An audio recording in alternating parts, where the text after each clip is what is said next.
Hi, this is Atim Akeh-Osu. I'm excited to be part of Humans of Telecom.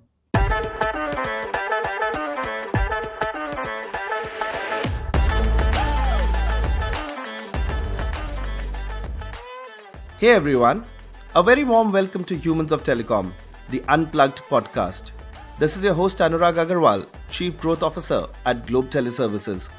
For all the regular listeners, you already know that this podcast aims at showcasing the human side of some of the brightest and most wonderful members of the telecom community. Today we have with us a colleague who has always been an enigma for me, and I'm smartly taking up the excuse of this podcast to get to know her much better. This woman radiates brilliance, warmth, seriousness, and fun all at the same time. And she comes from Africa, a land which brings with it so many fascinating stories and anecdotes.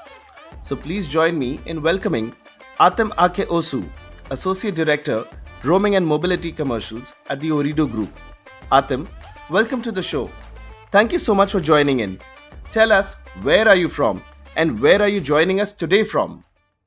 Thank you so much, Anurag. Thanks for the warm welcome. Today I'm joining from Doha, Qatar. I'm from Nigeria. I'm from Cross River State in the southern part of Nigeria. And how does it feel that you're not in your home territory? Is this the first time that you stepped out of Nigeria and working somewhere else, or how has life been for you? Oh well, I mean, this is the first time I'm leaving out of my home country. Yes, but it's been very exciting. And it's an opportunity I have looked forward to for a long time, and so I embraced it with excitement and with hope, and it's a good time for me. So, Atim, let's understand you a little bit better. So, give us a little bit about your history. Like, where exactly did you grow up? Tell us a bit about your family. How has life been for you? What's your personal and professional journey been like? How have your different cultures been working in Nigeria, Doha, interacting with so many different cultures globally? How has life been for you? Well, Anurag, I'm more an extroverted person, always looking out for the bright side of things. I grew up in Nigeria from a nuclear family of three siblings, two siblings, and me, um, and our parents. I grew up in two places, largely in Nigeria, in Calabar and in Lagos. My growing up years were fun. We didn't have the internet, but we had each other to play with and to share stories. We had grandparents who we would go visit and who would tell us stories and tales and fables.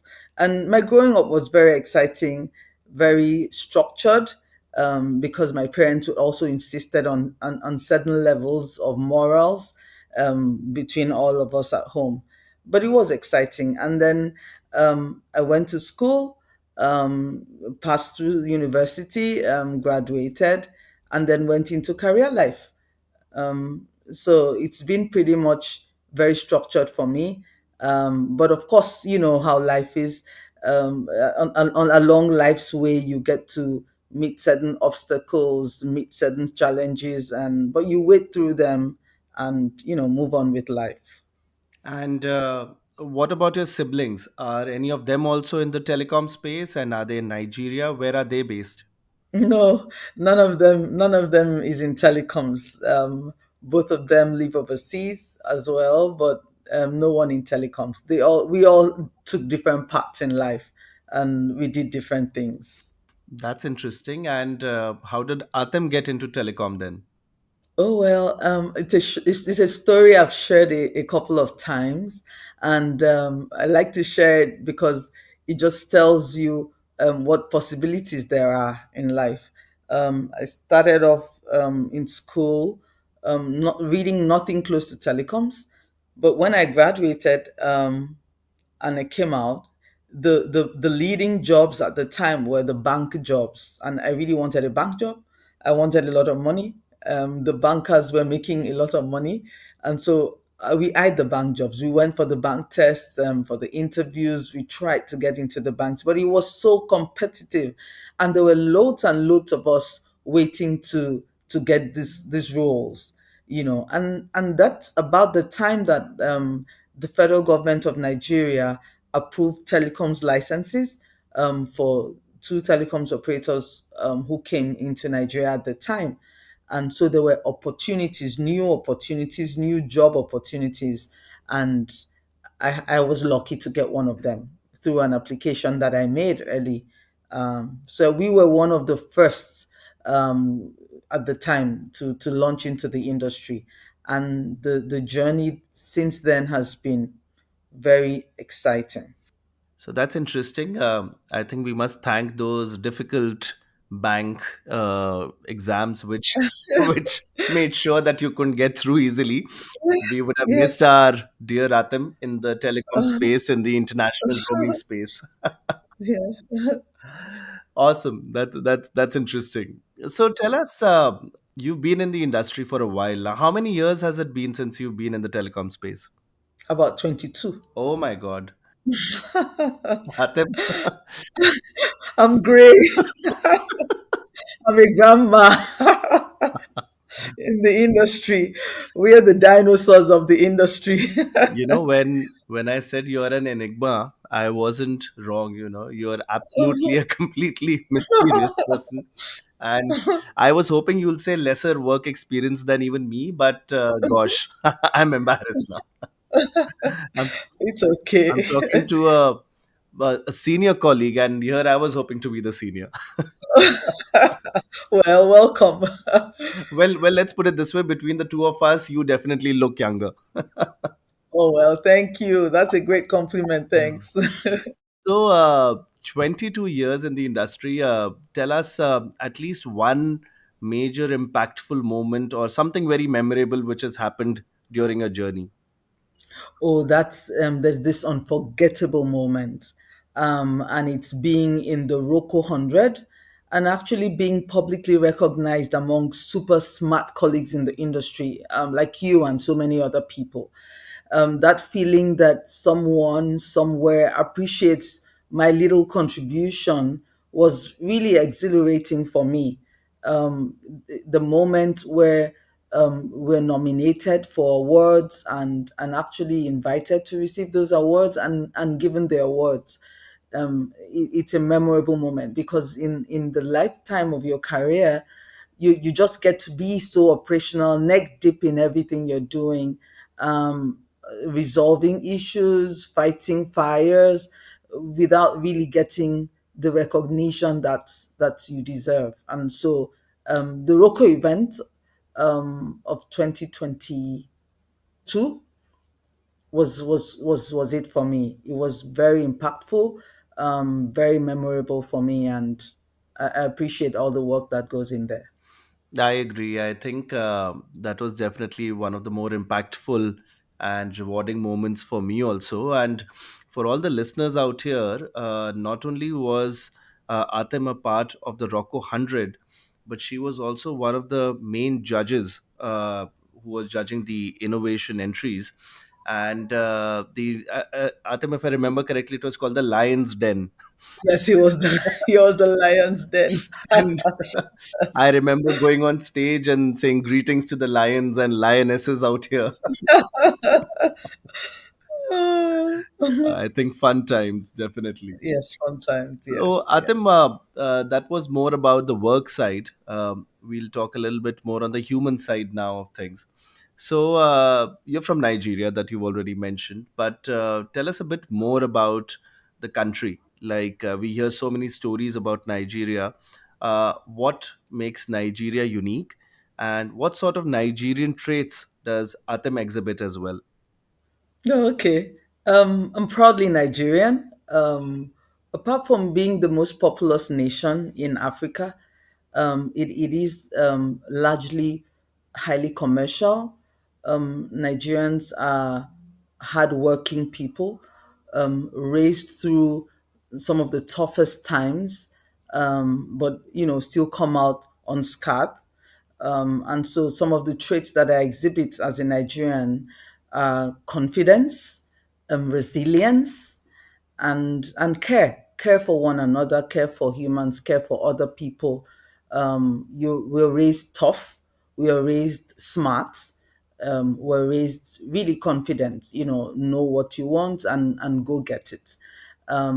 We're also raised to explore, given opportunities, we would do so much.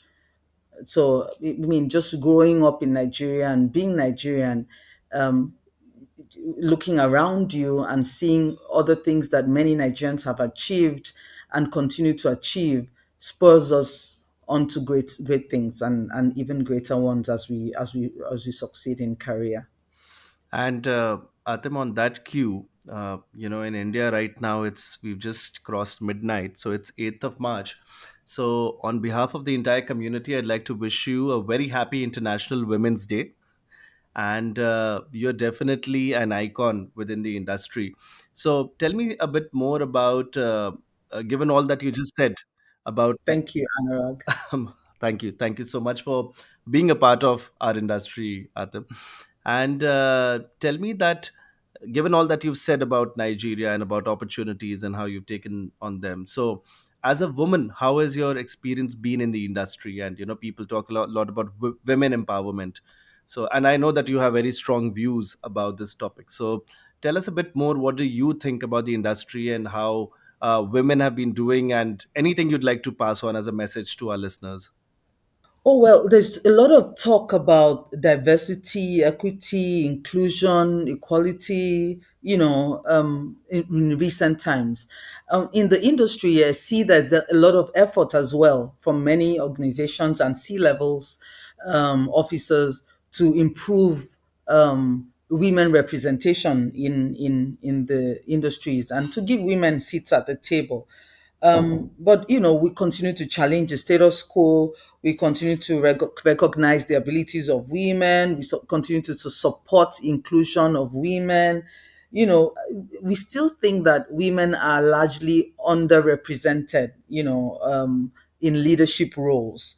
So, my take would be, let us continue to give women opportunities, remove the biases, the barriers that continue to hinder us and hinder the growth of women, and deny women leadership roles. And I've been in several conversations where we've also said, look, let everyone, men, women, allow women to lead. Allow women to lead you also. And just generally give everyone a chance to give women a chance to grow, to develop, to have a seat at the table, to bring their ideas. Society has a way of stereotyping women, what a woman should look like, what she should be, what a leadership role in a woman should be like, what it should look like. So we really want these biases off the table, so that we're able to exhibit a full potential. And I'm proud that in the telco industry, we're beginning to see women in tech, women, in leadership roles, women given opportunities, and it's growing. It only gets better. And I hope that this is something that we continue to do. I agree, and I think I do see that personally. I mean, whatever time I've spent in the telecom space, and especially in the international telecom arena, I see a lot of CEOs are very active, in promoting the women at Yes, workplace. Like, I know, for example, in your previous organization in MTN, I'd be interacting with Frederick, and I saw that, I think he was doing a great job at promoting yes, women at MTN as well. women, So yes, yes. that's wonderful. Cool. And beyond work, what else does Atim do? How does she recharge herself? What's your passion? I'm sure you could tell by now. I like to write. I write, voluntarily and involuntarily. I take some time out to write different articles, some personal, some for other people. And I also like to facilitate sessions because then I get to learn again. So I'm one for I'm in the run. I'm a front runner for customer experience. I started off my career in customer service, and customer experience still remains very it still remains a hot topic in the industry, and I continue to advocate for good superior customer experience, and continue to train and facilitate sessions around customer experience. So I do those, and it helps me recharge, it helps me read wider, it helps me acquire more knowledge and see what new things and what new global practices there are in these areas, alongside, of course, the roaming business in telecoms. That's amazing. Yeah, I could notice the flair for the language which you've been exhibiting in all our conversation till now. So, Atim, let's see, given that you're fond of writing, so I'm gonna put a test towards you. And I'm gonna ask you a couple of words, and be honest, be human, say the first thing that comes to your mind, and we'll talk a bit about what you say. Okay. All right. First one's very simple. Telecom. Telecom, that would be roaming. You're like a true roaming expert, huh? Like it's Yeah. roaming is in your blood. Telecom is roaming, nothing else. If you're not roaming, you're not in telecom. All right. Nigeria. Nigeria, two things. It's home, and the other thing that comes to mind is the last presidential elections. Ah, it was quite in the news, huh? So, were you around when it happened, or how was it like? No, I wasn't around. I wasn't in Nigeria. However, I was following very closely. And, it's been characterized with a lot of controversies. And my ears are still on the ground. I'm still following the trends and the stories, and waiting for the outcomes. There was a time when I worked in Africa, in South Africa, for a brief period. And I remember Mm, that I was studying the history of a lot of different African nations. And typically, every country had a similar path of civil unrest and, political coups, military coups yeah, taking place, and a lot happening.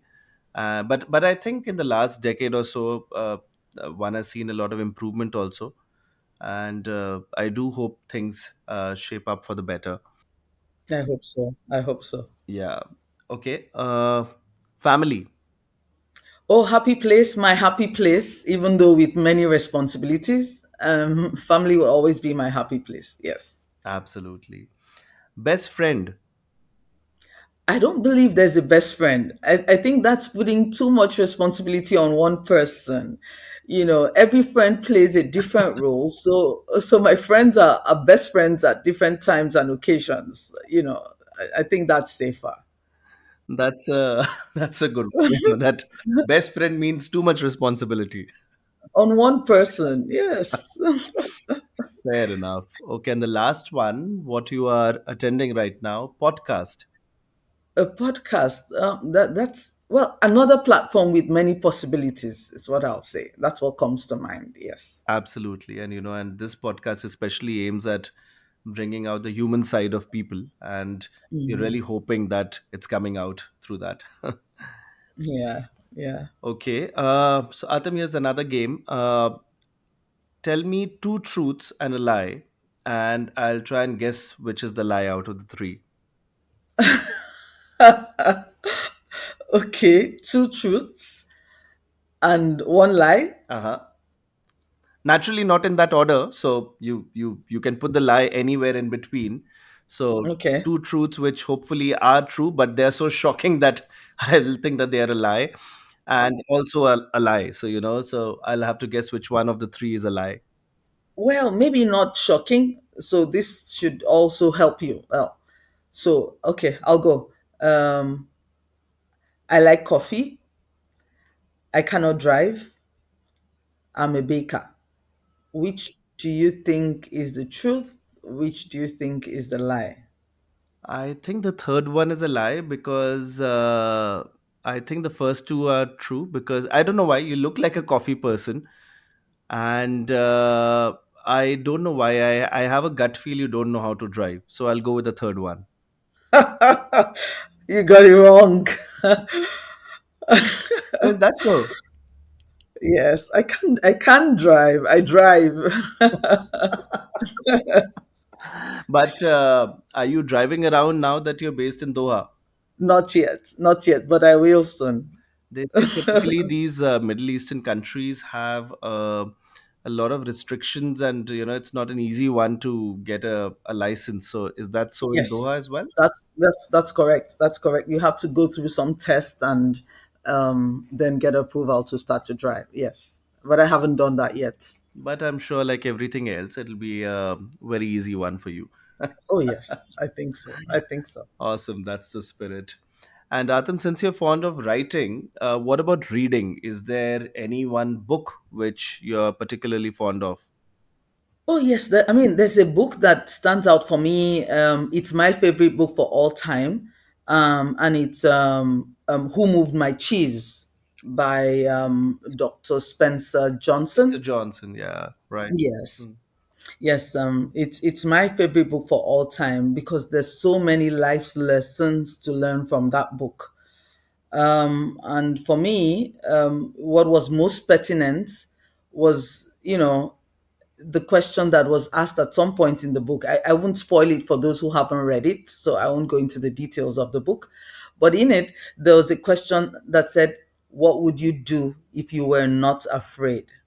In fact, I remember that it's a very thin book, and I think it Mhm. doesn't take much time to read. I think you can Not read it, at all. and it looks intuitively, it looks very simple, but I think it really goes deep. And you're right, that what would you do if you're not afraid, and then that just Yes.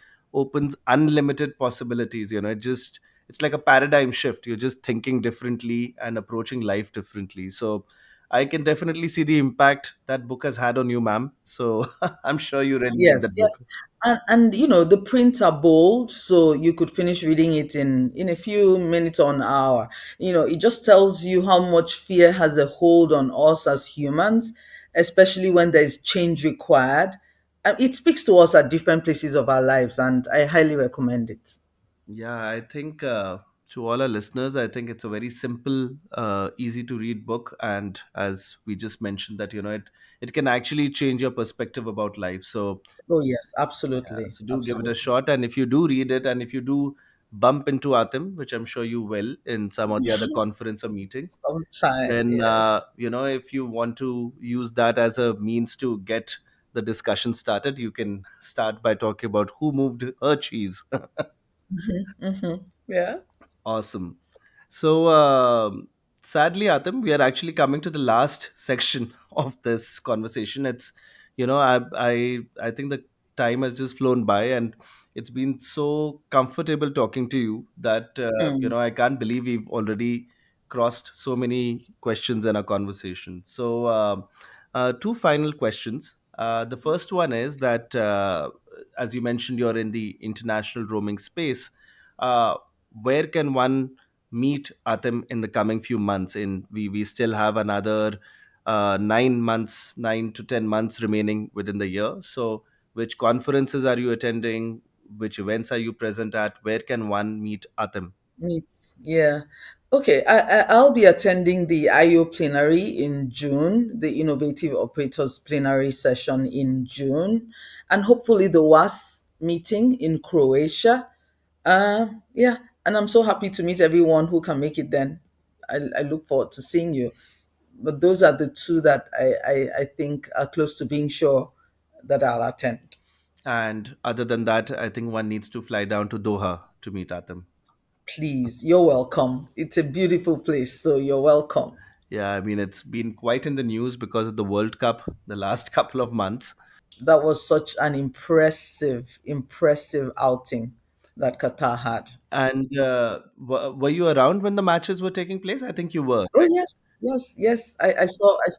I saw three games Oh at the wow! stadium. And how Yeah. how was the experience like? It was overwhelming. I had never been to a World Cup tournament before, so Uh-huh. it was my first time, and it was so well organized that it just excited me so much, and I'm looking forward to the next World Cup. Maybe I can attend, but it was top notch, very well organized, well planned, well executed. Kudos to Qatar.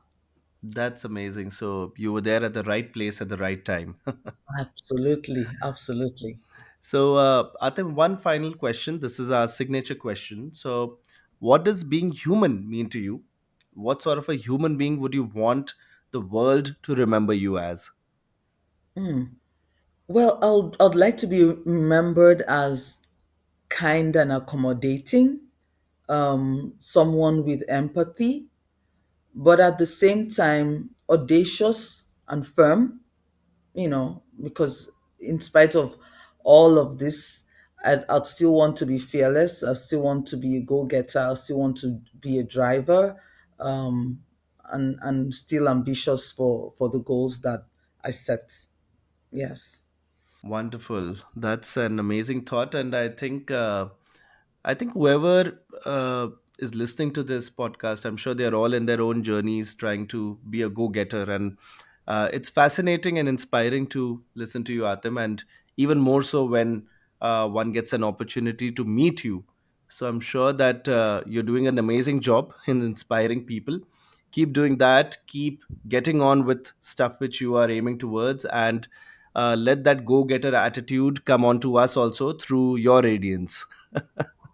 Thank you so much, Anurag, and well done for everything and the good job you're doing. Well done. Thank you. Thank you so much, Atim. So, on that note, thanks a lot. Thank you for being part of our wonderful podcast. To all our wonderful listeners here, thanks a lot for tuning into the show. We hope this episode gave you a good glimpse on the human side of Atim and also about Nigeria and Africa as a whole. I personally did manage to achieve my aim of learning a lot more about Atim. I didn't know she was a wonderful writer as well, which I now know. So, thank you so much for your time, Atim. Thank you. And to all our listeners, we shall soon be coming out with yet another episode and another compelling story from the telecom space. So, stay tuned and do follow the podcast on your preferred streaming channel. On behalf of Humans of Telecom, this is your host Anurag Aggarwal signing off for now. Take care.